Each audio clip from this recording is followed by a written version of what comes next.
பல நூற்றாண்டுகளுக்கு முன்னால் மனிதனுடைய இருளும் பாவமும் நிறைந்த இந்த உலகத்துக்குள் ஒரு மிகப்பெரிய வெளிச்சம் பிறக்கப் போகிறது என்ற வாக்குத்தத்தங்களை தேவன் தன் தீர்க்கதரிசிகள் மூலமாக மனிதர்களுக்கு சொல்லிக் கொண்டிருந்தார். அவர்கள் இதை நம்பிக்கையோடு எதிர்பார்த்தனர்.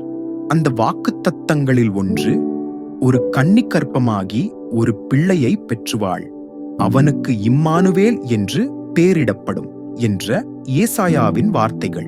அந்த பிள்ளை கடவுளே மனித வடிவில் நம்மிடையே வருவார் என்பதே அந்த வரிகள் கூறியது. காலம் கடந்தது. இஸ்ரவேல் தேசம் ரோம பேரரசின் கட்டுப்பாட்டில் இருந்தது.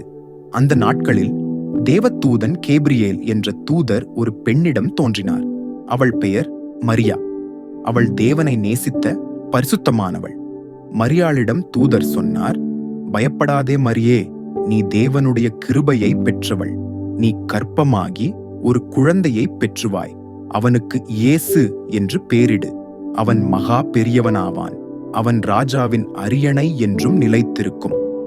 மரியா சிருஷ்டிக்குள்ள சக்தியை உருவாக்கிய கடவுளின் வார்த்தைக்கு கீழ்ப்படிந்தாள். கர்த்தாவுடைய அடியாளான என்னிடம் அவர் சொல்லியது நிறைவேறட்டும் என்று சொல்லி தன் வாழ்க்கையை கடவுளிடம் ஒப்படைத்தாள். மரியாவின் திருமணம் யோசேப்புடன் நிச்சயிக்கப்பட்டிருந்தது. யோசேப்பும் ஒரு நியாயப்பிரமாண மனிதர். மரியாவின் கர்ப்பம் பற்றி அறிந்ததும் குழப்பமடைந்த யோசேப்பிடம் தேவதூதர் ஒரு கனவில் தோன்றி சொன்னான், யோசேப்பே, பயப்படாதே, மரியாவை உன் மனைவியாக ஏற்றுக்கொள். அவளுக்குள் உள்ள பிள்ளை பரிசுத்த ஆவியால் தோன்றியது.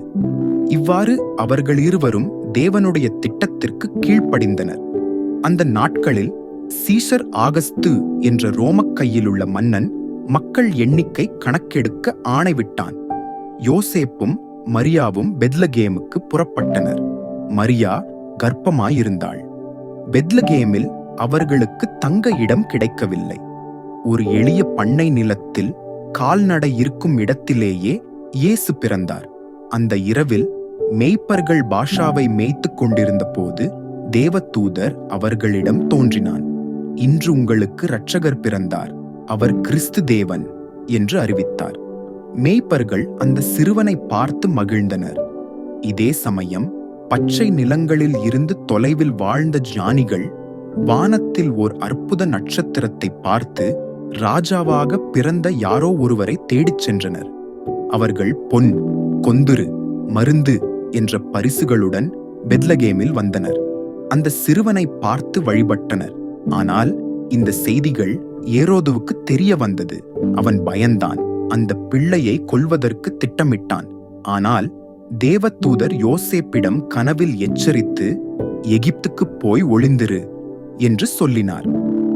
யோசேப்பும் மரியாவும் இயேசுவை எடுத்து எகிப்துக்கு தப்பிச் சென்றனர். எரோது இறந்த பிறகு அவர்கள் திரும்பி நாசரேத் என்ற ஊரில் குடியேறினர். அங்கேதான் இயேசு வளர்ந்தார். ஞானத்திலும் கிருபையிலும் அவர் வளர்ந்தார். மனிதருக்கும் தேவனுக்கும் முன்னிலையில் அருள் பெற்றவரானார். எகிப்தில் தற்காலிக ஓடல் முடிந்ததும் எரோதுவின் ஆபத்திலிருந்து மீண்டு யோசேப்பும் மரியாவும் தங்கள் குடியிருப்பை நாசரேத்தில் அமைத்தனர். அங்கே இயேசு எளிமையுடன் வளர்ந்து மனிதரின் போன்று ஞானம் மற்றும் கிருபையால் நிரம்பி வளர்ந்தார். சிறு வயதிலேயே ஆலயத்தில் தன்னுடைய உள்ளத்தை தேவனின் வார்த்தைகளை ஆழமாக உணர்ந்து வாழ்வின் அர்த்தத்தை ஆராய்ந்து கொண்டார். அவனது இதயம் அன்பின், உண்மையின் மற்றும் நீதியின் மீது இறுதிப்பற்றோடு நிரம்பியது. அந்த நேரத்தில் வனாந்தரத்தில் போதித்து வரும் யோவான், நெருங்கி வரும் ராஜாவை தயார் செய்யுங்கள் என்ற அழைப்போடு மக்களுக்கு எடுத்துரைத்தார். அதன் பின்னர் இயேசு யோவானின் ஞானஸ்நானத்தை பெறுவதற்காக யோர்டான் ஆற்றுக்குச் சென்றார். நீரில் முழுமையாக டூப் செய்து வானில், இவன் என் பிரியமான குமாரன் என்ற ஒலியினை கேட்டபோது தேவனுடைய அங்கீகாரம் அவரின் உள்ளத்தில் ஆழமாக ஊறியது.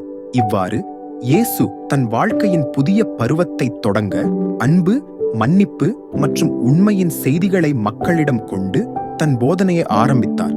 அன்போடு, எளிமையோடு அவர் தன் சீடர்களை, பிதர், அந்திரேயா, யாக்கோபு, யோவான் போன்றவர்களை அழைத்து தன்னுடைய வழிமுறைகளை பகிர்ந்தார்.